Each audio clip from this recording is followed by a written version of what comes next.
오늘 우리에게 임하신 말씀은 가나안 정복을 마친 여호수아와 이스라엘 백성들이 12지파대로 기업 분배를 마친 후에 하나님 말씀대로 도피성을 설치하였다 하는 말씀입니다. 이 도피성은 부지 중에 실수로 사람을 죽인 자가 도피할 수 있었던 성을 말합니다. 그곳에서 부지 중에 이웃을 죽인 자는 피해 보복자의 손으로부터 죽임을 면할 수가 있었습니다. 성경은 말씀하기를 부지 중에 실수로 사람을 죽인 자를 그리로 도망하게 하라. 이는 너희를 위해 피해 보복자를 피할 것이니라. 자, 이 부지 중에라는 말은 과실로 혹은 실수로 혹은 알지 못하는 사이라는 말입니다. 예를 들면 두 사람이 나무를 하러 산에 올라갔습니다. 근데 열심히 나무를 하다가 한 사람의 도끼가 그만 정비가 잘 안 되어 도끼 머리를 고정시키는 그 쐐기가 빠져나갔습니다. 그는 그것도 모르고 그 도끼를 휘두르다가 그만 도끼 머리가 공중으로 날아가서 옆에서 나무하던 사람들을 쳤습니다. 그래서 그가 죽었습니다. 자, 이것은 그가 고의로 한 일이 아닙니다. 소위 과실치사에 해당이 됩니다. 그러나 당시 구약의 법에 따르면 살인자는 반드시 죽임을 당해야 한다고 규정하고 있었습니다. 성경은 말씀하기를 원한이 있어서 주먹으로 쳐서 사람을 죽게 하였으면 그는 살인자다. 그러한 살인자는 반드시 죽여야 한다. 피를 보복할 친족은 어디서 그를 만나든지 그를 죽일 수 있다. 여기서 피를 보복할 친족이란 그의 가까운 형제, 사촌, 친척을 말합니다. 히브리어로 고엘이라고 합니다. 이스라엘 사회에서 가까운 친족에겐 큰 책임과 의무가 있었습니다. 한 사람의 삶의 터전을 잃을 만큼 어려워지면 가까운 친족은 그를 도울 책임이 있었습니다. 그리고 그가 어이없는 죽임을 당하게 되었을 때에도 가까운 친족은 그 죽은 자를 대신하여 복수할 의무가 있었습니다. 물론 복수를 해도 죄가 되지 않았습니다. 특별히 고대 사회에는 눈에는 눈, 이에는 이라는 이 동행보복법 혹은 동형보복법이 있었습니다. 우연히 자신도 모르게 죄를 지었다 할지라도 이 피해 보복을 피할 방법은 없었습니다. 하지만 하나님은 억울하게 누명을 쓰거나 실수를 한 경우 피해 보복으로부터 그를 보호하기를 원하셨습니다. 하나님께서 명하신 이 도피성의 제도는 이와 같았습니다. 첫째, 살인을 저지른 자는 도피성으로 달아날 수 있습니다. 사실 실수를 하도 사람을 죽인 일이 있어서는 안 됩니다. 그러나 인간인 이상 그와 같은 일이 벌어지는 것을 어떻게 할 수 있습니까? 그때 그는 일단 피해 보복자가 그를 발견하기 전 먼저 가까운 도피성으로 도피해야만 합니다. 도피성은 모든 사람을 위해 열려있는 곳이었습니다. 그곳에는 이스라엘 자손들뿐만 아니라 나그네와 과부와 이방인과 심지어 노예까지도 죄를 지은 사람은 누구나 들어갈 수가 있었습니다. 그 대상에 제한이 없었습니다. 그러나 아무리 도피성 제도가 좋다 한들 도피성이 멀리 있는 곳이라면 피하기가 어려울 것입니다. 소용이 없을 것입니다. 그래서 도피성은 가나안 땅 전역에 쉽게 도피할 수 있는 곳에 설치되었습니다. 여러분, 지도를 보시면 팔레스타인 땅을 왼쪽과 오른쪽으로 가르는 요단강이 있습니다. 이 요단강 기준으로 강 이편과 저편에 모두 6개가 있었습니다. 각각 북쪽과 중앙과 남쪽에 위치해 있어서 멀어서 도망가지 못하거나 강을 건너지 못해서 붙들리는 일이 없도록 하였습니다. 성경은 말씀합니다. 우리가 납달리의 산지 갈릴리의 게데스와 에브라임 산지의 세겜과 유다 산지의 기럇아르바 곧 헤브론을 구별하였고 또 여리고 동 요단 저편 루벤 지파 중에서 평지 광야의 벳셀과 각 지파 중에서 길르앗 라못과 므낫세의 지파 중에서 바산 골란을 택하였으니. 자, 이 도피성은 또한 24시간 열려 있었습니다. 아침, 낮, 저녁 상관없이 언제나 가기만 하면 들어갈 수가 있었습니다. 도피성의 문은 늘 개방되어 있었습니다. 둘째로 이 도피성에 이르면 그는 먼저 자신의 죄를 고해야만 했습니다. 성에 들어가는 문 앞에서 장로들에게 자기가 저지른 죄를 고백해야만 했습니다. 우리 같이 말씀 있습니다. 이 성읍들 중에 하나에 도피하는 자는 그 성읍에 들어가는 문 어귀에 서서 그 성읍의 장로들의 귀에 자기 사건을 말할 것이요. 자, 무작정 성 안에 들어가면 안 되고 문 앞에서 자기가 살인을 저지르게 된 경위를 장로들 앞에 고해야만 합니다. 아무리 도피성이라 하더라도 여행하다가 들린 사람, 친척을 방문한 사람, 또 물건을 팔려고 들른 사람도 있을 것입니다. 그렇기 때문에 자기의 죄를 고하지 않고 가만히 들어와 있는 사람은 보호될 수가 없었습니다. 셋째로, 죄인은 반드시 그 도피성 안에서 안전하게 살아갈 수 있도록 보장을 받았습니다. 이 세상 어느 곳에서도 죄 지은 사람을 위한 안전한 피난처는 없습니다. 하물며 다른 사람의 생명을 해친 살인자가 피할 수 있는 안전한 거처는 없습니다.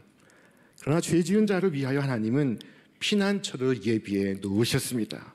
죄인은 성 안에서 안전했습니다. 아무리 피해 보수자가 와도 내주지 않았습니다.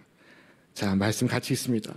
피해 보수자가 그 뒤를 따라온다 할지라도 그들은 그 살인자를 그의 손에 내어주지 말지니. 하나님이 정해놓으신 도피성 안으로 들어가기만 하면 그는 성 밖으로 나가지 않는 이상 안전한 삶을 누릴 수가 있었습니다. 그러나 그가 만일 성 밖으로 나가면 그는 죽음을 면할 수 없습니다. 도피성은 그곳에 거하는 자만 보호했습니다. 임의로 도피성을 떠난 자는 보호되지 않았습니다. 이 도피성의 규정이 그대로 적용된 사람이 있었으니 그는 다윗 왕을 저주했던 시므이라는 사람이었습니다. 시므이는 다윗이 반란으로 정권을 빼앗기고 도망을 갈 때 다윗을 따라오면서 줄기차게 그를 저주했던 인물이었습니다. 하나님께서 기름 부으신 왕을 저주하면 그 죄는 곧 사형에 처할 만큼 이스라엘 사회는 엄중하게 다스렸습니다. 다윗에겐 자신을 죽이려고 추격하던 사울 왕이 있었습니다. 다윗은 그 사울 왕을 몇 번이나 죽일 기회가 있었습니다. 그러나 그는 왕을 해하지 않습니다. 그리고 훗날 사울 왕을 만나 그에게 이처럼 구합니다. 어떤 사람이 나를 권하여 왕을 죽이라 하였으나 내가 왕을 아끼어 말하기를 나는 내 손을 들어 내 주를 해하지 아니하리니 그는 여호와의 기름 부음을 받은 자이기 때문이라 하였나이다. 이 여호와의 기름 부음 받은 자란 곧 제사장과 예언자와 왕을 가리키는 것이었습니다. 훗날 다윗의 아들 솔로몬이 다윗을 이어 왕 위에 오릅니다. 왕 위에 오른 솔로몬은 제일 먼저 시므이를 소환합니다. 그리고 그가 자신의 부왕인 다윗 왕에게 죽을 죄를 지었음을 알려줍니다. 그리고 결코 자기 집을 떠나지 못하게 했습니다. 시므이를 용서해 주는 대신 자기의 집에서 떠나지 말 것을 명하였습니다. 만약 그가 자신의 죄를 생각하고 자신의 집 안에만 머무른다면 그는 얼마든지 안전히 살아갈 수가 있습니다. 그런데 살다 보니 솔로몬의 말이 점점 중요하게 느껴지지 않습니다. 살짝 집 밖에 나갔다 왔다 한들 솔로몬이 모를 것 같았습니다. 그런데 하루는 시므이의 종이 시므이를 배반하고 도망을 친 일이 있었습니다. 원래 시므이는 자기 집을 벗어날 수 없기 때문에 종이 도망친 사실을 알아도 그를 용서해야만 했습니다. 그가 다윗 왕을 배반하였던 것처럼 그를 배반한 그의 종을 그는 용서해야만 했습니다. 그러나 그는 솔로몬의 경고를 무시하고 집 밖으로 나가 자기 종을 붙잡아 왔습니다. 이 소문이 솔로몬의 귀에 들려왔습니다. 솔로몬은 그의 장군 분하야를 시므이에게 보냅니다. 그리고 이르기를 네가 어찌하여 여호와를 두고 한 맹세와 내가 네게 이른 명령을 지키지 아니하였느냐. 왕이 또 시므이에게 이르되 네가 네 마음으로 아는 모든 악 곧 내 아버지에게 행한 바를 네가 스스로 아나니 여호와께서 네 악을 네 머리로 돌려 보내시리라. 그리고 그날 시므이는 장군 분하야의 손에 죽임을 당합니다. 시므이가 살 수 있었던 유일한 길은 도피성 안에 머물러 있는 것이었습니다. 그는 사람의 눈만 속이면 된다고 생각했습니다. 그러나 무서운 것은 사람의 눈이 아닌 하나님의 눈입니다. 이 도피성 제도가 오늘 그리스도인들에게 어떤 의미가 있습니까? 이 도피성은 곧 장차 오실 예수 그리스도를 예표하고 있습니다. 하나님은 이 도피성을 통해 우리 성도가 이 땅에서 어떻게 살아야 하는가를 말씀하고 있습니다. 첫째, 우리가 진노의 심판을 받지 않고 살 수 있는 유일한 길은 예수 그리스도께로 달려가는 것입니다. 우리의 살 길은 예수께로 나아가는 것밖에 없습니다. 예수는 우리의 피난처가 되어 주십니다. 주님은 우리의 피할 바위십니다. 시편의 시인은 구합니다. 주는 내가 항상 피하여 숨을 바위가 되소서. 주께서 나를 구원하라 명령하셨으니 이는 주께서 나의 반석이시오 나의 요새이심이니이다. 이 도피성에는 이스라엘 자손뿐만 아니라 그들과 함께 사는 모든 사람들도 나그네도 이방인도 종도 들어갈 수 있다고 했습니다. 그와 같이 누구든지 예수 그리스도께로 나아가기만 하면 그는 살 수가 있습니다. 그분께는 차별이 없습니다. 성경은 말씀하기를 유대 사람이나 그리스 사람이나 차별이 없습니다. 그는 모든 사람에게 똑같이 주님이 되어 주시고 그를 부르는 모든 사람에게 풍성한 은혜를 내려 주십니다. 여러분, 빈궁한 자도 나아갈 수가 있습니다. 주 여호와여 내 눈이 주께 향하여 내가 주께 피하오니 내 영혼을 빈궁한 대로 버려두지 마옵소서. 원수에게 쫓기는 자도 물론 갈 수가 있습니다. 여호와여 나를 내 원수들에게서 건지소서. 내가 주께 피하여 숨었나이다. 악인과 원수들에게 압제를 당하는 자, 죄에 눌리고 탄식하는 자들도 나아갈 수가 있습니다. 우리 함께 읽습니다. 나를 눈동자같이 지키시고 주의 날개 그늘 아래에 감추사 내 앞에서 나를 압제하는 악인들과 나의 목숨을 노리는 원수들에게서 벗어나게 하소서. 오직 도피성으로 달려가야 합니다. 사람에게 달려가면 안 됩니다. 둘째로, 그렇게 예수님께 나아가면 죄를 자백하여야 합니다. 도피성에 들어가는 자는 거기 있는 장로들에게 모든 죄를 털어놓았습니다. 사람들은 자기를 보고 살인자라고 손가락질하고 그리고 자기의 억울하고 답답한 심정을 들어주지 않습니다. 바로 그 마음을 장로들 앞에 토해내는 것입니다. 그러면 그들은 그 도피성 안에서 보호받으며 살 수가 있었습니다. 우리도 마찬가지입니다. 우리도 주님께 나아가 우리의 죄를 고하면 용서받고 은혜와 회복을 경험합니다. 이 도피성은 보복심에 불타 폭력이 난무하는 것을 방지하고 또한 타인을 정죄하는데 빠르면 안 된다는 사실을 우리에게 교훈하고 있습니다. 도피성은 그에게 최후 변론의 기회를 줍니다. 여러분 가정에서 아이가 잘못했을 때, 아이를 꾸중하실 때, 아이에게 벌을 내리실 때 바로 그 직전에 반드시 그 아이에게 최후 변론의 기회를 주시기를 바랍니다. 내가 너에게 최후 변론의 기회를 주노라 말씀하시기를 바랍니다. 오늘 인터넷과 SNS의 가장 큰 문제는 변론이 없는 아니면 말고식의 일방적인 제소로 가득하다는 것입니다. 직접 검사가 되고 그리고 바로 이어 재판장이 됩니다. 어떤 보도가 사실성을 지니기 위해서는 반드시 당사자에게 묻고 확인하는 절차를 가져야 합니다. 전도서 말씀에 이르기를 지나치게 의인이 되지 말라 하셨습니다. 우리 함께 읽습니다. 지나치게 의인이 되지도 말며 지나치게 지혜자도 되지 말라. 어찌하여 스스로 패망하게 하겠느냐. 의로우신 분은 오직 하나님 한 분이십니다. 나 역시 죄인임을 기억해야 합니다.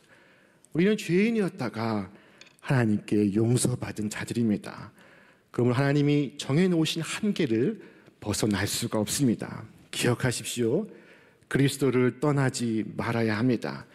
예수 그리스도 안에 있는 은혜에서 벗어나지 마시기를 바랍니다. 우리는 우리 자신의 행동에 제약을 가해야 합니다. 이 시므이는 지나치게 의인이 되어서 자신이 죄인임을 잊고 자신에게서 도망친 종을 잡으러 밖으로 나갔습니다.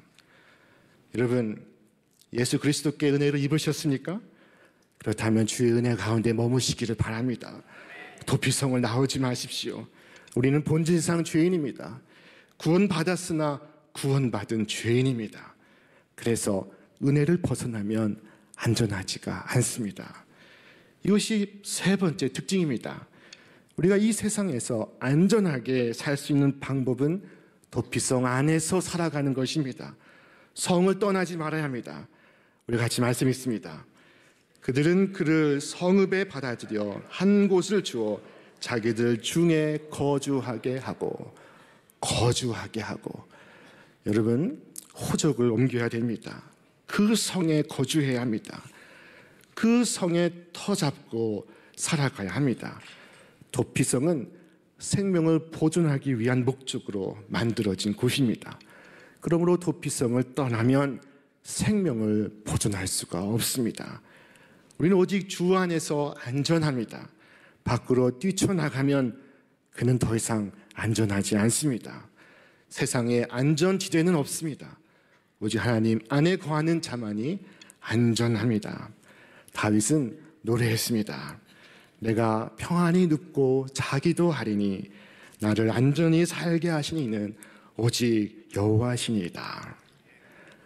하나님은 이 도피성을 만드실 때 이스라엘 전역에 골고루 배치해 두어 어디든지 쉽게 도피하도록 하셨습니다. 도피성으로 가는 길은 잘 닦여 있어서 도피자들이 언제나 최단 거리로 달려갈 수가 있었습니다. 성경은 말씀하기를 내 하나님 여호와께서 내게 기업으로 주시는 땅 전체를 세 구역으로 나누어 길을 닫고 모든 살인자를 그 성읍으로 도피하게 하라. 흥미로운 것은 이 성으로 가는 길을 봄이 되면 이스라엘의 남자들이 1년에 한 번씩 총동원되어 빗자루와 곡괭이와 삽을 들고 그 길을 보수하도록 했다는 것입니다. 유대인의 전승에 의하면 이 도피성 가는 길은 폭이 14m 이르렀다고 합니다. 그리고 모든 교차로에 팻말을 세워두게 했습니다. 피난처. 그래서 어떤 도피자도 길을 잘못 들지 않게 하였습니다. 누구든지 위급하고 다급하고 화급한 상황에 언제나 도피성 안으로 신속히 들어갈 수 있게 한 것입니다. 그처럼 오늘 우리는 누구든지 예수 그리스도께로 나올 수 있도록 길을 닦아야 합니다. 우리 교회는 주의 말씀에 순종하여 매년 전도 축제를 갖습니다. 매년 가족 초청, 이웃 초청 예배를 드립니다. 그와 같이 여러분, 어디에서나 누구나 어느 경우에서나 영원한 도피성 되신 예수님을 안내하시기를 바랍니다. 우리 주님께서 우리로 멸망치 않게 하시려고 우리의 생명을 구하시기 위해 우리에게 임하셨습니다. 성경은 말씀합니다. 우리 같이 읽습니다. 하나님이 세상을 이처럼 사랑하사 독생자를 주셨으니 이는 그를 믿는 자마다 멸망하지 않고 영생을 얻게 하려 하심이라. 오늘 우리에게는 예수 그리스도 영원한 도피성이 필요합니다. 우리의 도피성은 예수 그리스도입니다. 인생을 살면서 실수도 하지 않고 죄를 짓지도 않고 살아가는 존재는 없습니다. 불가능합니다. 많은 지식과 높은 지위와 많은 소유가 있어도 죄를 짓고는 살 수가 없습니다. 죄의 삭은 사망입니다. 그 삭을 받아내기 위하여 죽음의 청부업자 사탄이 우리를 쫓아오고 있습니다. 다윗은 하나님께 그 자신을 지켜달라고 기도했습니다. 같이 있습니다. 여호와여 내 하나님이여 내가 주께 피하오니 나를 쫓아오는 모든 자들에게서 나를 구원하여 내소서. 건져낼 자가 없으면 그들이 사자같이 나를 찢고 뜯을까 하나이다. 그리고 이어서 이와 같은 놀라운 고백을 합니다. 우리 함께 읽겠습니다. 그가 나를 푸른 풀밭에 누우시며 쉴만한 물가로 인도하시는 도다. 어떻게 이와 같은 고백을 할 수 있을까요? 그 치열한 현실 속에서 그는 어떻게 이처럼 무사태평을 말할 수 있을까요? 여러분, 그것이 가능한 이유가 무엇입니까? 그것은 그가 도피성이신 여호와의 집에 머물러 있기 때문입니다. 우리 함께 말씀 읽습니다. 내 평생의 선하심과 인자하심이 반드시 나를 따르리니 내가 여호와의 집에 영원히 살리로다. 형통한 왕궁에서가 아니라 고난의 두려운 밤을 지나면서 오직 여호와 하나님만이 나의 피난처라는 사실을 그가 신앙 고백하고 있습니다. 가장 안전한 자리, 그것은 그의 권력의 자리도 그의 왕궁도 부의 지위도 아니었습니다. 오직 하나님 안에 있다는 것, 그것이 그의 참된 믿음의 고백이었던 것입니다. 우리는 그리스도 예수의 보혈의 공로를 힘입어 은혜를 얻지 않고는 한순간도 살 수가 없는 존재입니다. 도피성의 위치는 높은 곳에 위치해 있었습니다. 그런데 예수 그리스도께서 그 높고 높은 곳을 넘어 이 낮고 낮은 곳에 우리의 가운데 임하셨습니다. 하늘의 주께서 하늘 보좌를 버리시고 이 땅에 임하시어 우리에게 찾아오셔서 인생의 피난처가 되어 주셨습니다. 우리를 위한 영원한 도피성이 되어 주셨습니다. 오늘 대림절의 의미는 우리의 그 절망적 상태를 아시고 예수 그리스도께서 친히 우리에게 임하시어 우리를 위한 도피성, 곧 영원한 피난처가 되어 주셨다는 것입니다. 오직 주 안에 생명이 있습니다. 토마스 머튼은 말하기를 저는 아무것도 두려워하지 않을 것입니다. 언제나 주님 손 안에 머물러 떠나지 않을 것이기 때문입니다. 라고 말했습니다. 시편의 시인은 이처럼 말했습니다. 우리 함께 읽겠습니다. 그러나 주께 피하는 모든 사람은 다 기뻐하며 주의 보호로 말미암아 영원히 기뻐 외치고 주의 이름을 사랑하는 자들은 주를 즐거워하리이다. 오직 예수 안에 거할 때 참된 휴식이 있고 기쁨이 깃듭니다. 예수님 모시고 사는 그곳이 여러분의 피난처입니다.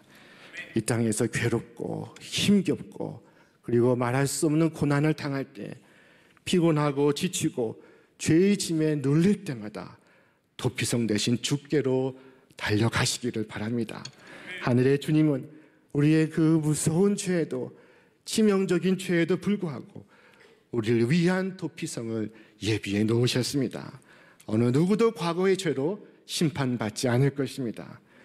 마지막으로 이 도피성에 관한 놀라운 사실은 대제사장이 죽으면 살인자는 고향으로 돌아갈 수 있었다는 것입니다. 우리 같이 읽겠습니다. 그 살인자는 그 당시 대제사장이 죽기까지 그 성읍에 거주하다가 그 후에 그 살인자는 그 성읍 곧 자기가 도망하여 나온 자기 성읍 자기 집으로 돌아갈지니라 하라 하시니라. 영원한 대제사장이신 예수 그리스도께서 우리를 위하여 죽으셨습니다. 우리를 위하여 죽으심으로 우리는 본향의 자유인으로 돌아갈 수가 있게 되었습니다. 영혼에서 영혼까지 자유인으로 살 수 있게 되었습니다. 그러므로 죄의 짐에 짓눌려 살지 마시기를 바랍니다. 불안해하지 마십시오. 죄에 쫓겨다니지 마십시오. 쫓기듯 살지 마십시오. 늘 여유 있게, 기쁨 있게, 그리고 늘 하나님과 함께 기쁘게 살아가시는 여러분의 생이 되시기를 바랍니다. 그리고 부지런히 저기 도피성이 있음을 팻말을 세워 알리시고 안내하시며 살아가시기를 바랍니다. 도피성이 어디 있는지도 모르는 사람들을 위하여 대제사장이신 예수 그리스도께서 우리를 위하여 죽으심으로 우리가 집에 돌아갈 수 있다는 사실을 모르는 사람들을 위하여 여러분 친히 증인된 삶을 살아가시기를 주님의 이름으로 축원합니다.